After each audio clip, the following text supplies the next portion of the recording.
우리 다 같이 사도신경 고백함으로 하루 10분 예배 하나님께 드리겠습니다. 나는 전능하신 아버지 하나님 천지의 창조주를 믿습니다. 나는 그의 유일하신 아들 우리 주 예수 그리스도를 믿습니다. 그는 성령으로 잉태되어 동정녀 마리아에게서 나시고 본디오 빌라도에게 고난을 받아 십자가에 못 박혀 죽으시고 장사된 지 사흘 만에 죽은 자 가운데서 다시 살아나셨으며 하늘에 오르시어 전능하신 아버지 하나님 우편에 앉아 계시다가 거기로부터 살아있는 자와 죽은 자를 심판하러 오십니다.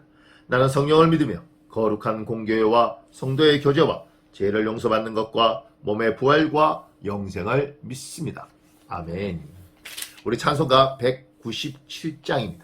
은혜가 풍성한 하나님은. 찬송가 197장 1절만 찬양하고 예배를 위해서 제가 기도하겠습니다. 은혜가 풍성한 하나님은 믿는 자 한 사람 한 사람 어제도 오늘도 언제든지 편찮고 보호해 주시네. 주여 성령의 은사들을 오늘도 내리어 주소서. 성령의 뜨거운 불길로서 오늘도 충만케 하소서. 아멘. 기도하겠습니다. 하나님, 성령의 은사들을, 성령의 은혜들을 오늘도 부어 주옵소서. 예배하는 가운데, 말씀 듣는 가운데, 말씀 전하는 가운데 성령의 은사와 능력이 충만히 흘러가는 시간 될 수 있도록 하나님 역사여 주옵소서. 예수님 이름으로 기도합니다. 아멘. 오늘 우리에게 주신 하나님의 말씀은 사도행전 26장 28절 한 절 말씀입니다. 사도행전 26장 28절 제가 봉독해 드리겠습니다. 아그리빠가 바울에게 이르되 내가 적은 말로 나를 권하여 그리스도인이 되게 하려 하는도다. 아그리빠 왕입니다. 당시에 이스라엘 다스리던 유대 왕이었습니다. 그 아그리빠가 바울에게 말합니다. 내가 적은 말로 나를 권하여 그리스도인이 되게 하려 하는도다. 오늘 제가 이 성경 구절을 택한 이유는 다른 성경에 이렇게 번역된 것이 있습니다. 한글 킹 제임스 버전 성경에 이렇게 되어 있습니다. 그러자 아그리빠가 바울에게 말하기를 내가 나를 설득시켜 거의 그리스도인이 되게 하려 하는도다 라고 하니 이렇게 되어 있습니다. 거의 그리스도인. 그리스도인은 아닌 거예요. 거의 그리스도인이 될 뻔했다는 겁니다. 바울의 복음을 듣고 바울의 설교를 듣고 거의 그리스도인이 될 뻔했다 이렇게 이야기하는 것입니다. 영어로 almost Christian 이렇게 되어 있습니다. 거의 그리스도인이 될 뻔했다. 그래서 어떤 분은 이걸 거의 그리스도인과 온전한 그리스도인으로 나눴습니다. 그러니까 믿음이 없는 사람들을 이야기하고요. 믿음이 있는 것처럼 보이는 사람들 중에 거의 그리스도인이 있고 온전한 그리스도인, 완전한 그리스도인이 있다고 이야기를 하는 겁니다. 그러면 구분하실 수 있겠죠. 완전한 그리스도인은 하나님을 제대로 믿고 하나님의 은혜를 경험하고 하나님의 살아계심을 온전히 경험한 사람이 완전한 그리스도인이고 거의 그리스도인은 분명히 모양과 형태는 그리스도인 같은데 정말 중요한 핵심적인 무엇이 빠져서 그리스도라고 말하기가 어려운 거예요. 그것이 무엇인가? 옛날에 예수님께서 지적했었던 바리새파들이 있었습니다. 굉장히 경건한 모양을 가지고 살던 유대교 종파였습니다. 정말 열심히 했던 사람들입니다. 근데 그 바리새파 사람들은 이런 이야기가 있습니다. 집을 나오기 전에 이마를 벽에 찍는다는 겁니다. 그래서 이렇게 콩 벽에 찍어서 이마에 피가 흐르도록 한다는 거예요. 그리고 나와서 걸어 다닌다는 겁니다. 굉장히 좀 놀라운 이야기죠. 왜 그러는가?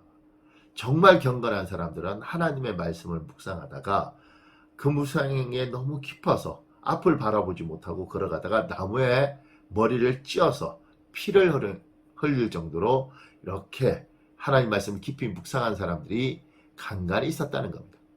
그래서 자기들도 그렇게 말씀을 묵상하는 사람처럼 보이기 위하여 그렇게 하는 거죠.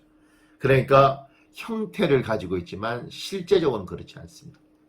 거의 그리스도인, 하나님 앞에 나오고 예배도 하고 기도도 하고 그리고 직분도 집사 직분을 받았는데 뭐가 부족한 겁니다. 분명히 그리스도인 같은데, 거의 그리스도인인 같은데 핵심이 빠진 것입니다. 그게 뭘까? 그러면 완전한 그리스도인은 무엇인가? 온전한 그리스도인은 무엇인가? 우리는 우리의 힘과 우리의 능력과 우리의 노력으로 하나님을 믿고 그리스도인이 될 수 없습니다.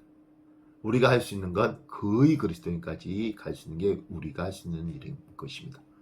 온전한 그리스도인, 완전한 그리스도인은 어떻게 되냐면 우리에게 하나님의 은혜를 베푸셔서 성령을 부어주시고 그 성령이 하나님을 아버지라고 부를 때 완전한 그리스도인이 되는 겁니다. 행동이 좀 부족해도, 말이 어눌해도, 신앙적인 지식이 부족해도 그럼에도 불구하고 성령께서 우리에게 오셔서 하나님을 아버지라고 부를 때 이때 완전한 그리스도인이 되는 것입니다. 여러분은 완전한 그리스도인입니까? 아니면 거의 그리스도인입니까? 내 안에 성령이 계시고 성령이 하나님을 인식하게 하시고 하나님을 아버지라고 부를 때 내가 성경을 좀 모르고 심지어 내가 교회 생활들을 좀 잘 알지 못하고 심지어 실수한다 할지라도 그 사람은 완전한 그리스도인입니다. 신앙생활을 너무너무 잘 알고 성경을 열심히 공부하고 심지어 사람들이 볼 때 직분을 받아서 저분은 굉장히 직분이 좋고 높은 사람인데 그럼에도 불구하고 그 마음에 성령이 없고 하나님과 인격적인 만남이 없다면 그런 거의 그리스도인입니다. 오늘 예배하는 분들 중에 거의 그리스도인이 있다면 완전한 그리스도인이 되길 예수님 이름으로 축복합니다. 오늘 여러분과 제가 아는 모든 사람들, 우리가 아는 신앙생활 하는 사람들, 신앙생활 하지 않는 그들조차도 완전한 그리스도인으로 성령의 은혜를 입고 하나님을 아버지로 부르는 그날이 꼭 오길 우리 주 예수님 이름으로 축복합니다. 잠깐만 기도하겠습니다. 하나님, 오늘 거의 그리스도인과 완전한 그리스도인을 묵상했습니다. 오늘 신앙생활이 부족하고 종교에 대해서 교회 생활들이 부족하고 성경 지식이 부족해도 성령께서 우리에게 오셔서 하나님을 인격적으로 만나게 하시고 하나님을 아버지라고 부를 수 있도록 인도하여 주심을 찬양합니다. 하나님을 늘 아버지라고 부르며 천국 가는 그날까지 이 믿음 붙들고 살아가는 귀한 하나님의 사람들 지켜주시옵소서. 우리 주 예수님 이름으로 기도합니다. 아멘.